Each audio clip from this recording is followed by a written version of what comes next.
trauma is quite a complex conversation.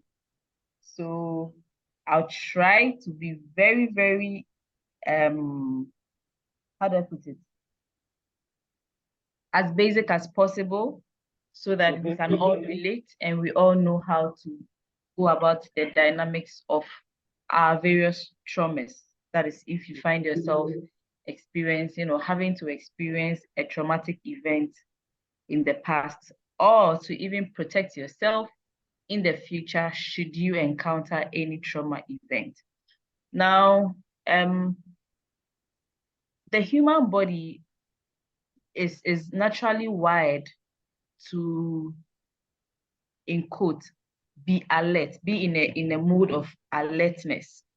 So by nature, the brain, the body, all of your wiring is done by God or whoever created us to keep us safe, in quote.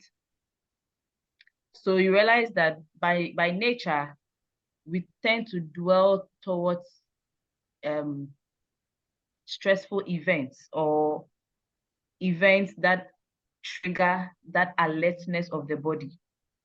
That is why it's easy for bad news to travel faster than good news, because that is how we are wired, to always be on the alert and look out for our safety. So if it's if it's bad news, the brain recognizes it quickly, not to keep you trapped in the negativity, but to tell you that there's danger, there's danger, there's danger. That's the kind of programming. So when we encounter stressful events, which are negative, and it occurs to, affect us emotionally, physically, or mentally, the body recognizes it as a trauma. And in my research, I realized that in the Greek language, trauma means wound. So any sore or injury that affects you emotionally, physically, psychologically, the body registers it as a trauma. Now, trauma can leave you struggling with a lot of unsettling emotions and upsetting emotions, with memories and anxiety that won't go away. Another function of the brain is just like the computer. It stores every information. By the word information, meaning every encounter you have in this world is stored by the brain, either in the conscious or the unconscious part of the brain. So you may not actively be thinking about it or thinking about certain events, but it's still registered in your brain. So anytime at all, it's easy for you to recollect and remember, especially when there are triggers that point to those events. The brain tells you that, I've seen this before. Oh, you remember this. And that's how it's just wired. There's nothing we can do about it. But what we can do is program ourselves to thrive even amidst the issues that we find ourselves going through. Now, emotional and psychological trauma usually is the result of extraordinarily stressful events. So we all can encounter events that are not healthy for us or that are negative to us. But if it becomes extreme in the form where your sense of security, you feel helpless in that your vulnerability is really compromised in that situation, it could pose as a trauma event for you. Now, what are some of the incidents that we encounter that could put us in trauma mode? Now, anyone that gets involved in an accident or encounters an accident, whether an active victim or even a witness, these events are registered as trauma events, and your body can process them or respond to them on the trauma mode. I'm trying to be as basic as possible so that we all get to understand and apply it to our lives, just like I said.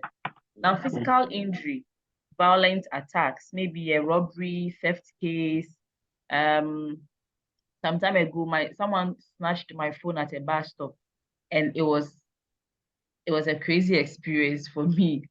It took me a while to get over the anxiety and all of that. So such events could pose as trauma events to various people, especially when it is not expected. A lot of times we don't anticipate some of these things and then they happen, and then we realize that we are traumatized. Past childhood events could also traumatize you. So um, relationships between primary families, that's your parents or your siblings, if there are significant events that expose you to extreme stress, you realize that it becomes trauma for you. And many of us carry it along into adult years and even forever till we die. Now, these could pass as one-time events, something that just happened one-off, and it didn't happen again, or it hasn't happened again, but it's an event that is recognized or stored in the brain as a trauma event. Now, another phase is ongoing events.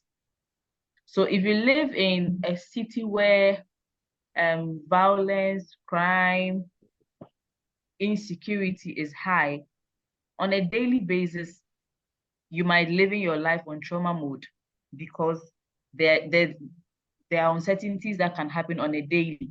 Someone can get shot and you didn't see it coming. Burglars just ransack communities, and it's just because the community is volatile on crime. So if you find yourself living in such neighborhoods, your alertness, like I explained earlier, that the body is wired to always be alert, will be extremely high because you don't know what can happen in the next minute for people who live in such communities. Now, if you are battling a life-threatening illness, so imagine someone being diagnosed with a chronic illness like cancer or hypertension or diabetes, kidney problems, illnesses, or even mental health, mental illnesses, conditions that are lifelong and you need to manage for the rest of your life, especially life-threatening ones that the chances of you not surviving is high, and you live with the daily stress of battling that disease. It is a significant trauma for you. Now, repeated events like bullying, for us as adults now, I don't know how many of us will tolerate bullying, but when we were children, we were more vulnerable to bullying because one, we were young, and two, the situation at the time put us in a vulnerable position. So children who experience bullying on a daily, in the school, at home, in church, in the community, these are instances that can expose you to trauma. So you realize that in school, there were people who were really picked on. There were people who were called certain names. There were people who were treated unfairly. There were people who were physically assaulted on a daily for whatever reason, whether you were in a new culture, probably you were moving from Africa to another continent, and then you realize that you had a new kid, or even in the same community, but changing schools. All these things brought about bullying some way, somehow. And if it's an ongoing event, you realize that it is on a daily for you. Now, domestic violence, if you are in a toxic relationship, not only sexual or intimate relationships, but even relationships between parents and children, or children brought up in a domestically violent home, on a daily, once you live under the shelters of these people, you see violence on a daily basis. Your parents are at each other's neck, or your parents maltreat you as children, and you have to endure this for a long time till probably you are out of their space, or you leave home, or whatever escape that is available for you. But until then, these are daily occurrences, or this could be a daily occurrence for people, and it is significant trauma. Now, childhood neglect. Many people have experienced this. I don't know for any of us on this platform, but Many people experience neglect in many forms, where your parents seem not to care about you, especially your emotional and psychological needs. A lot of times, parents feel that by providing food and shelter, clothing, paying your school fees, it's enough to, build a relationship. Many parents do not keep a healthy relationship with their children emotionally. We don't even spend time with our children. And if you find yourself in such a situation, that avoidance, that absence of presence in your life could pose as a trauma event, and it could affect your future or your adult years. Now, there are some instances that we usually overlook, but the body registers them as trauma events. Something like a surgery. If you have to go through a major procedure, the anxiety, the stress, the panic that you go through is enough to be registered as trauma by the body. The sudden death of someone close. So you lose a parent, you lose a child, you lose a best friend, you lose a spouse. These things are significant trauma events to us that a lot of times we overlook. The breakup of a significant relationship, whether a spousal relationship, boyfriend, girlfriend relationship, even friends, platonic friends breaking off because of whatever issues that happened. All these things could be traumatic to us. Now, a humiliating or disappointing experience. We joke over some of these things like, oh, what's your most embarrassing moment? And then we laugh over it. But these are things that go a long way to affect people psychologically. Now, for women, childbirth and labor is a significant trauma to the body. The journey of pregnancy and giving birth, the body naturally registers it as trauma. So for women, according to research, we are more exposed to experiencing trauma events. Even if you don't encounter anything at all and you choose to give birth, know that you are setting yourself out to experience a big traumatic event, which is childbirth and labor. So if you've not thought of it, today this is new information to all the women here. If you've given birth, know that you've taken your body, your mind through a significant stressful moment. Now, how do I know I'm traumatized? There are things that we will experience physiologically, emotionally, that tells us that we are experiencing trauma and we might be living on trauma response mode. Now, the first thing that comes with trauma is fear or anxiety. Whenever we experience something threatening, the first mode that our body or the immediate reaction for the body is fear and anxiety. And by fear and anxiety, you can experience palpitations where your heart is beating fast constantly and you just don't know how to manage or control it. You have difficulty breathing. For some people, you realize that it's like you are running out of breath or something is choking you. You can't talk. Your voice just cuts off because you are struggling mentally. Now your chest begins to feel tight. I don't know if any of us have experienced that before. When you have extreme levels of anxiety, there's this tightness in your chest. It comes with headaches, it comes with joint and body aches, and other physiological symptoms. These symptoms, they share a similar experience like COVID. So a lot of times in post-COVID era, people experience anxiety attacks and they even mistaken it for having COVID. Then by the time you do some psycho assessments, you realize that they don't have COVID, but they may be processing a traumatic event probably in the past or something that is currently happening. And their body is processing it by giving these symptoms. Now, secondly, you have difficulty sleeping. Whenever you are traumatized and your body is in that fight or flight or fright mode, so either you are afraid, you are fleeing from the event, or you're trying to escape the event, or your body is processing to fight the event, this can affect your sleep. You realize that for a while, you will not be able to have quality sleep, or in most cases, you might not even be sleeping at all. Difficulty eating, just like you're sleeping, your appetite begins to, either go up or go down, and you realize these significant changes. Now, having flashbacks. So in some of these trauma events, like burglary, domestic violence, sexual abuse, you realize that it comes with a lot of flashbacks. There was a time I had a 19-year-old client who was being sexually abused by a parent. And at a point, she started having seizures. And the seizures were as a result of flashbacks. So even when she's in class and the teacher is teaching, on the board, she sees it like a movie being shown of the abuse, the sexual molestation experiences that she was having, or events that she was having. And it was happening daily, like in her home.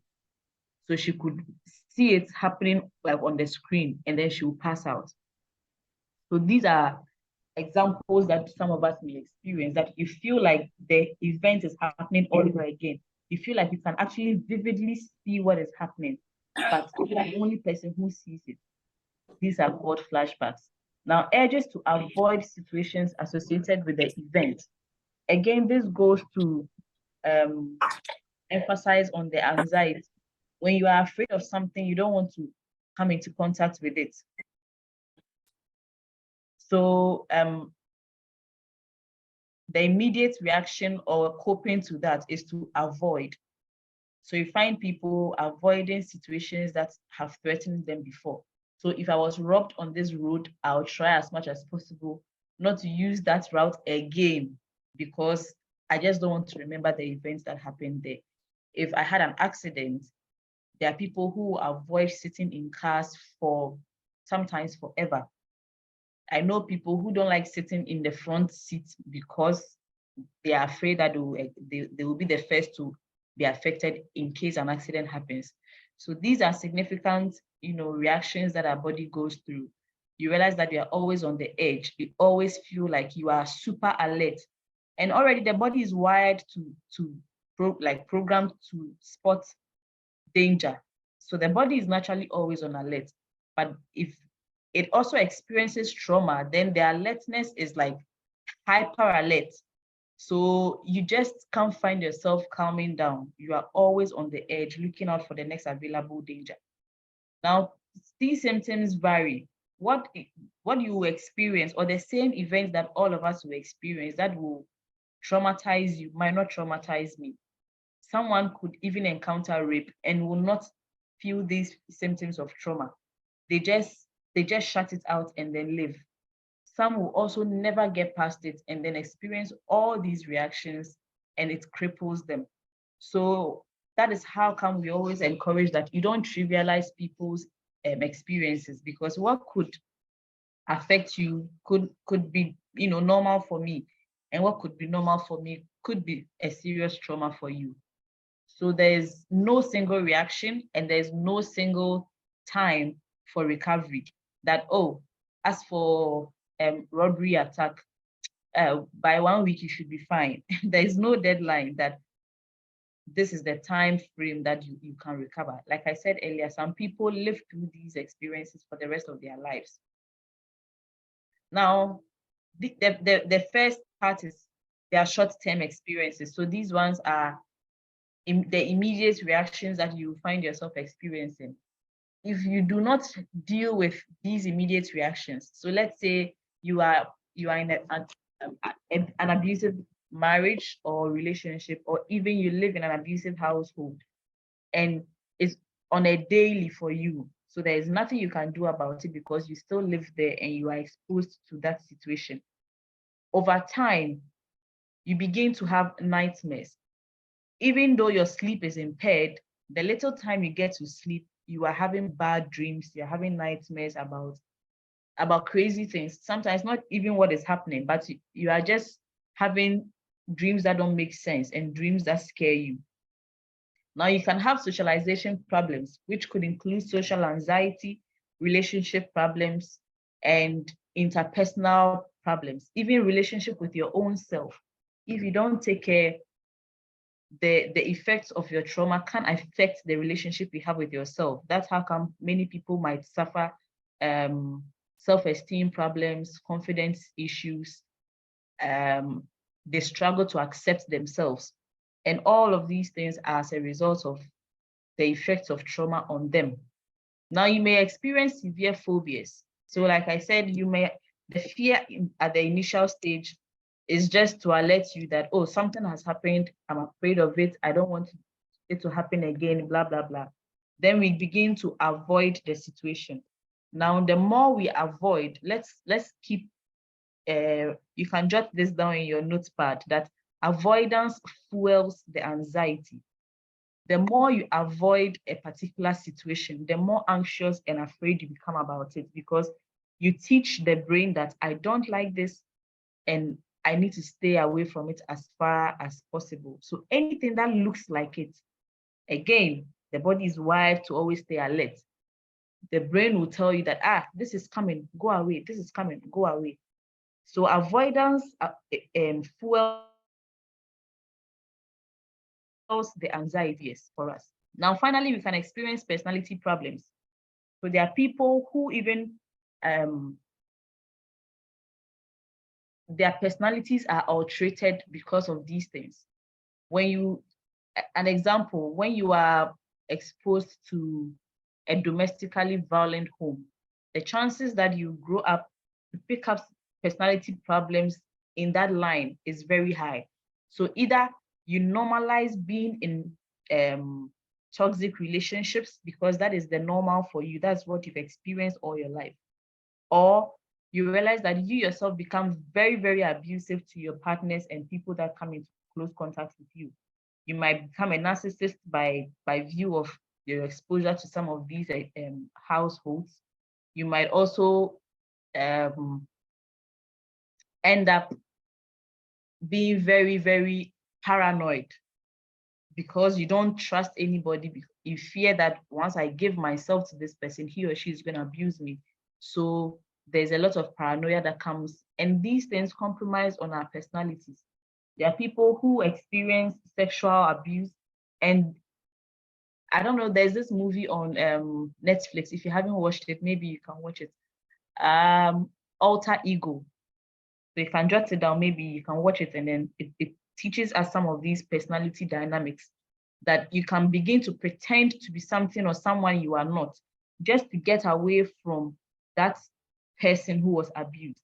So maybe you are this loving person, you are this caring person, you are good to everybody, and then people took advantage of you and maybe molested you physically or sexually.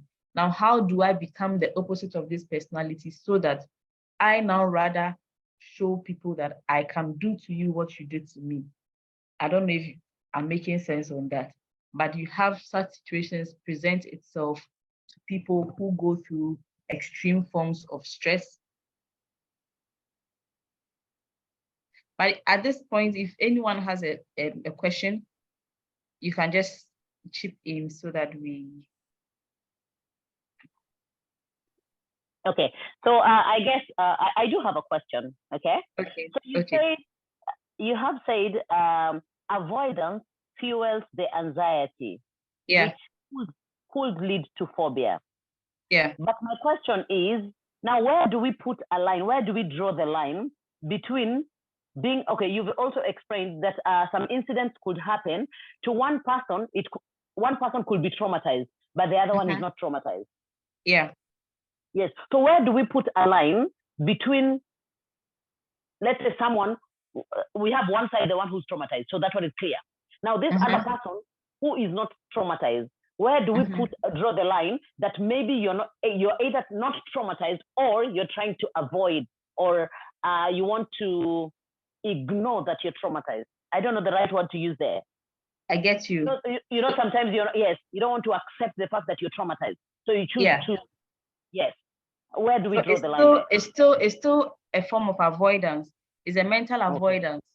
So for such people, if you explore or you probe and have conversations about those areas of their lives, they will either tell you that I don't want to talk about it. Or this is not something that I like people to know about. It is my secret and I don't want anybody to know about this. Or they, on the other side of the fence, they think so much about it, and the only way they can get themselves to stop thinking about it is to pretend as if the issue never happened. So you might up front, you might not see them, or they might not come across as people who are going through a trauma phase, but their behaviors about them will give them out. So you realize that even in their relationships, for instance, there will be a certain pattern. And that could draw your attention that, why do you do this? Why do you, even if they are friends with you, there are people who, what example can I even give? So let's say even work relationship, there are people who are extreme workaholics. They classify themselves as perfectionists. So they want to do and overdo, or they work so tirelessly and so hard, and everybody can see. And you're like, do you ever take a break? Do you ever slow down? Many of those people, it's a getaway. If I slow down, I'll find myself thinking about this, and I don't want to. So I just engulf myself with work so that I don't have the time to think about the very things that are stressing me, or to run away from this particular thought. I don't know if you get me. Yes. Okay. So the one who's running away, which we can consider as an escape, right? So the one who's running away, in reality, the person is also traumatized. It's just that he's trying to avoid. Exactly. Or there are people who, by virtue of whatever they've experienced, they want to like I said, be perfectionist. So I need to go to school. I need to have a PhD. I need to do this. I need to build a house. And it's like, they are very grandiose. They want to have these big things. You may want, if that person is your friend, you may want to ask, like, what motivates you to want to have all these things? They might not have anything tangible to tell you that this is my motivation, but they feel they need to show people that I am this valuable by what I can do, by what I can amass. So we all know that you are just 25. Can you slow down? Why are you so in a hurry to build and buy a car and do this and do this and do that? It might be because something happened in their past that is affecting their self-esteem, that is affecting, making them question themselves, that how valuable can I be? Oh, maybe if I have more money, people will see me to be valuable. Or maybe if I had this big property, people will see me to be valuable. And these are very little events we do not pay attention to. But if you should probe or have a conversation with some people who tend to have these behaviors, again, personality problems, you will know that there's something, or something has gone on in the background that is fueling this drive.